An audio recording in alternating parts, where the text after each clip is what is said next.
আমরা দুনিয়ার জমিনে থাকা অবস্থায় মিসকিনদেরকে খানা খাওয়াইতাম না, মিসকিনদেরকে খানা খাওয়াই নাই। ওয়া কুননা নাকুলু মা'আল কাইদিন, এবং আমরা এমন লোক ছিলাম যারা অনর্থক কথাবার্তার মধ্যে লিপ্ত থাকতাম, মানুষের সাথে অনর্থক কথাবার্তা বলতাম, একজনেরটা নিয়ে আরেকজনের কাছে লাগিয়ে দিতাম, আরেকজনেরটা নিয়ে আরেকজনের কাছে বলে ফেলতাম। এই কারণে আজকে আমাদেরকে এমন কঠিন জাহান্নামের মধ্যে নিক্ষেপ করা হয়েছে।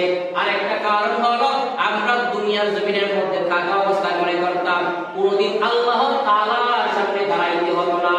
এই জিনিস চিন্তা ভাবনা করে করে আমরা নামাজ পড়ি নাই, নামাজীদের অন্তর্ভুক্ত ছিলাম না, আমরা মানুষকে খানা খাওয়াইতাম না, আমরা অনর্থক কথাবার্তায় লিপ্ত থাকতাম, আমরা সর্বদাই খারাপ কাজ করার মধ্যে লিপ্ত থেকেছি।